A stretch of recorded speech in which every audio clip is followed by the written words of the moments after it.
the official surrender. This is a solemn but glorious hour. I wish that Franklin D. Roosevelt had lived to see this day.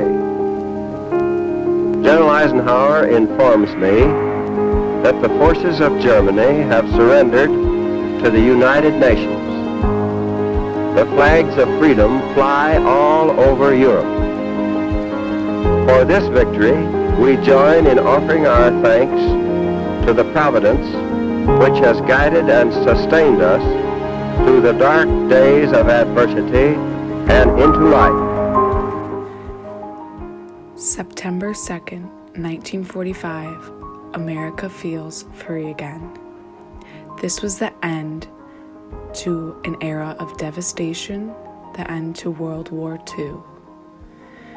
During the end, political military tensions between the United States and the Soviet Union increased dramatically. The United States' understanding of communism was a social, economic, and political ideology encouraged by the Soviet Union and China as a significant threat to its national security and power. Fearing communism would spread over Vietnam, the U.S. opposed the communist independence movement there. The end to this war was only leading us into another era of great devastation. The United States' first involvement in Vietnam began in 1949 when the aid from the military was provided to France in the First Indochina War under President Eisenhower. At this point in the war, it was known that the South Vietnamese forces could not fight the war against the North Communists without considerable air power support from the United States.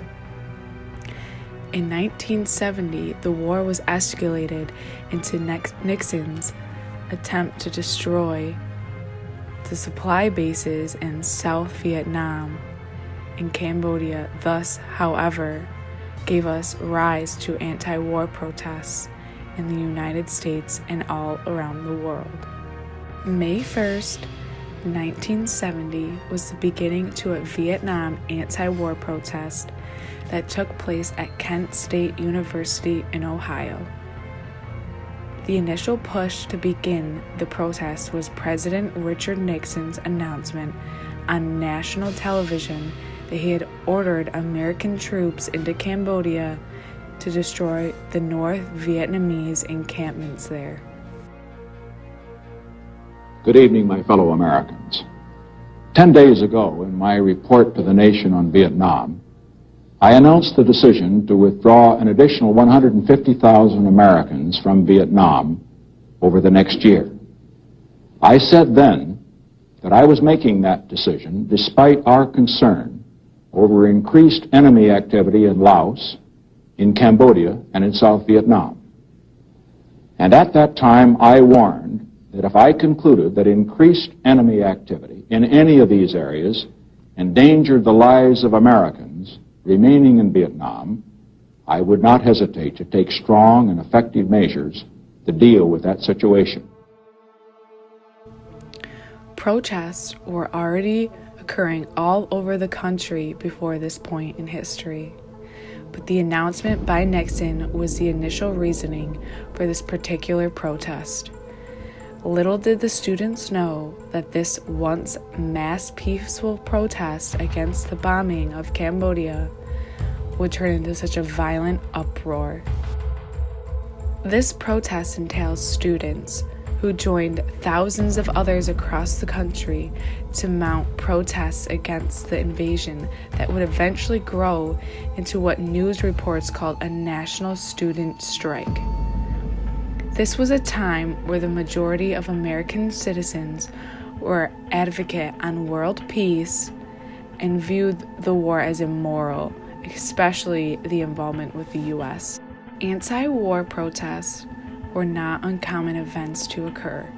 They were usually peaceful and impactful in a way it would only reach the near community, while activists were trying to prove a point and make the difference they wanted to see in the world.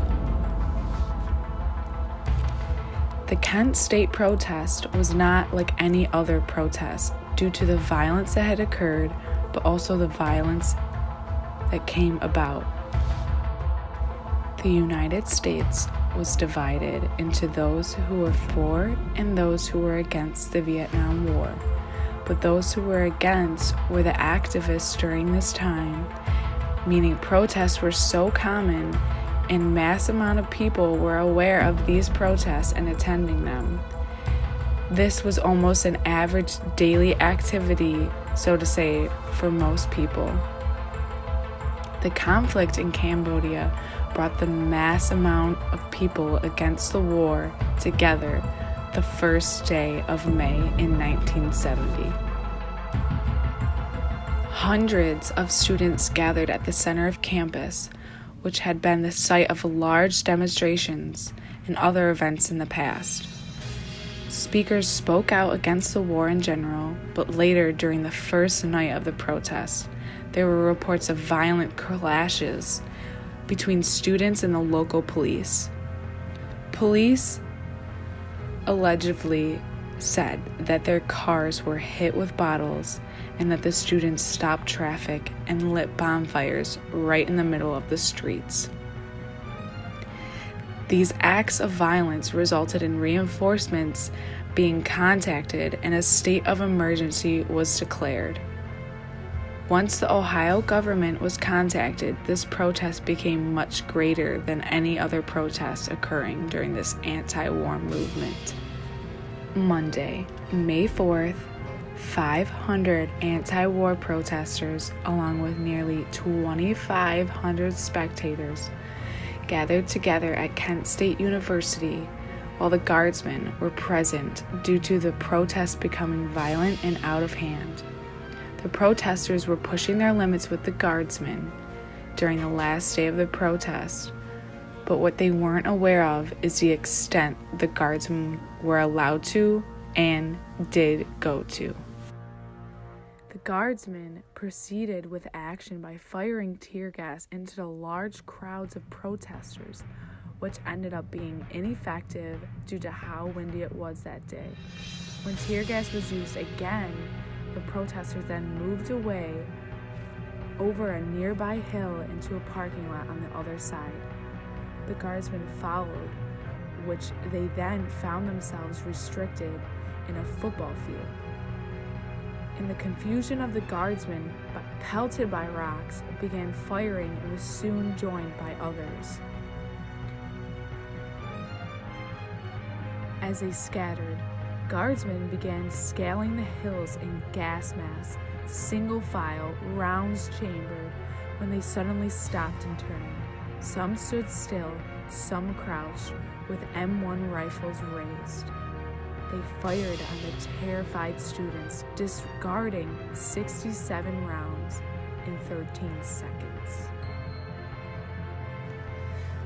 Many of the guardsmen disregarded their weapons into the air or at the ground, but a number of them fired into the crowd.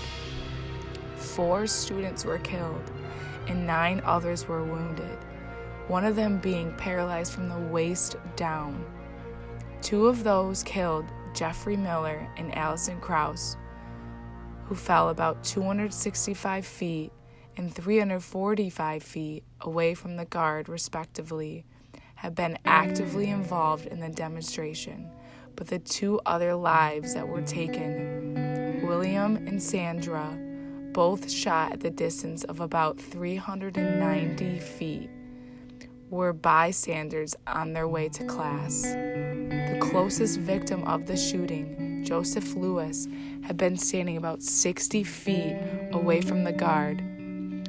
Later, there would be a much debate over why the guardsmen had fired, whether they had been ordered to do so, whether they thought they had been fired upon themselves and shot in self-defense, or whether a small group of them had indeed conspired to shoot.